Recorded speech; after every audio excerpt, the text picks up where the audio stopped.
Hello everyone, I'm Paul and today we're solving problem 1488, avoid flood in the city. This is a medium one that might be tricky, or at least it was for me. So next we'll go step by step. We are given an integer array rains. So let's say that we are given this. And each value here represents that it will rain over this lake. So here it will rain over lake 2 and here it will rain over the same lake. And our job is to avoid the flood. Now, we have a flood when it rains over the same lake more than once. The thing is that we can have zeros, and whenever we find a zero, we can choose one lake and dry it. So here it rains over lake number 2, next we have a zero so we can dry this lake, and then it rains over lake number 2 again, and by doing this we are avoiding the flood, which is what we want, and we can continue with the next elements. Now, if it's impossible to avoid the flood, we need to return an empty array. And if we can avoid the flood, we need to return an array of the same size, and we need to use -1 for positive numbers. So let's replace every positive number here with a -1. And for zeros, we need to use the lake that we are choosing to dry. Here we have to dry lake number 2. We could dry lake number 1, but we have to dry lake number 2 because we want to avoid the flood, so here we have to use 2. Similarly, when we are here, we have to dry lake number 1 because later we will have a 1. And if we want to avoid the flood, we need to dry this, so here we put a 1. So for this input, we need to return this array. Now the question is, how do we know at this point that we have to dry lake number 2? Because we could dry lake number 1, but how do we know that in the future we will see another 2? And actually we don't know what's the future at this point. We know that we have to dry lake number 2 at this point. So this is where we know that we will have to put a 2 here. So the first observation here is that we need to keep track of the lakes that we see somehow. And for this we can use a map. So let's say that we have this input. I'm adding 2 zeros here in the start. So we know that this is the result if we replace every positive number with a -1. And now we need to fill the values corresponding to every zero. We know that we need to have a map to keep track of the lakes that we see. And these are not lakes, so here at this point we add to our map lake number 1 at index 2. So this is index 1, index 0, 1, 2, and so on. Next we are here, so we add a 2 with a value of the index, which is 3.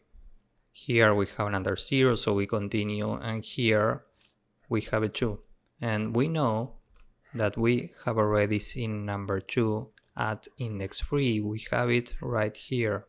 So we should dry this. Now the question is, how do we know which opportunity do we need to take to dry this lake? Because we have 2 zeros here and 1 here, and we have to use this 0.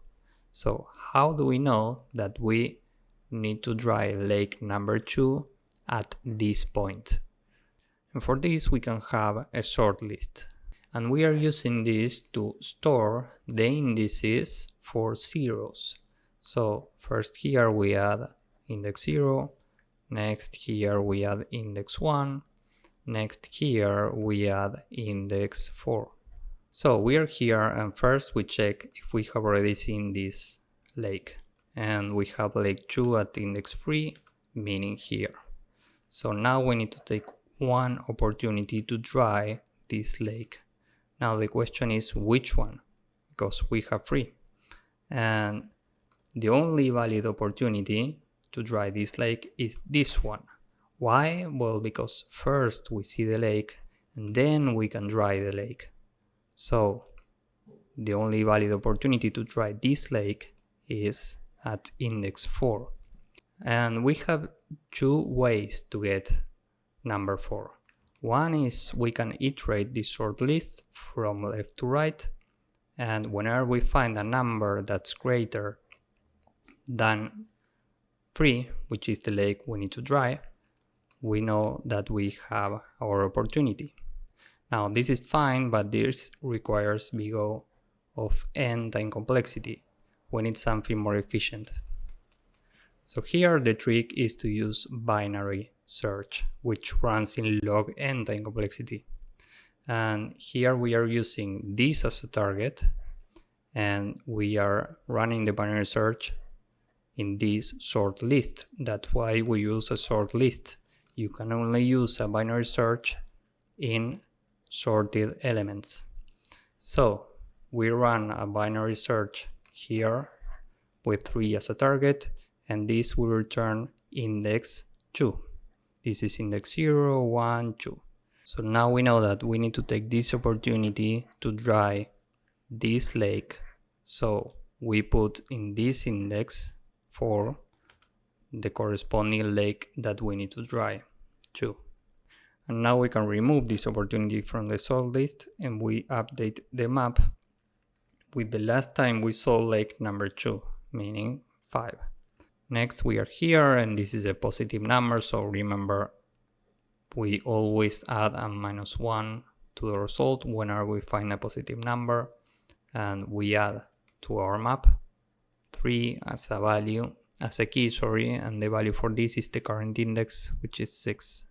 Now we are here, so we go to our sort list and we add the current index, 7.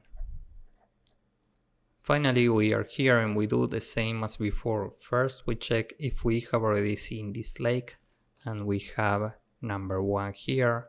We know that we have lake number 1 at index 2, meaning here. And we need to take one opportunity to dry this lake. Now the question is, which one? And for this we can run a binary search in this sort list, and we are using 2 as a target, and this will return index 2. This is index 0, this is index 1, and this is index 2. Index 2 corresponds to 7. So we are going to the result at index 7, and here we are adding the current value, 1. So now we reach the end of the array, and the question is which values should we use here, because here we had sunny days and we didn't have anything to dry. And we can use any lake. Let's use lake number 1, but here you could use 3, 4, 5 or whatever, any positive number. Just don't use 0 because 0 is not a lake. So we are using 1 by default. So finally we can return this array. Now with this in mind, let's go with the code. First we say n is the length of rains. The result is an array with 1 times n. We have an empty map and we have an empty sort list. And now we can iterate rains. So for I x in enumerate rains. First, if we have a 0, we add to sort list the current index.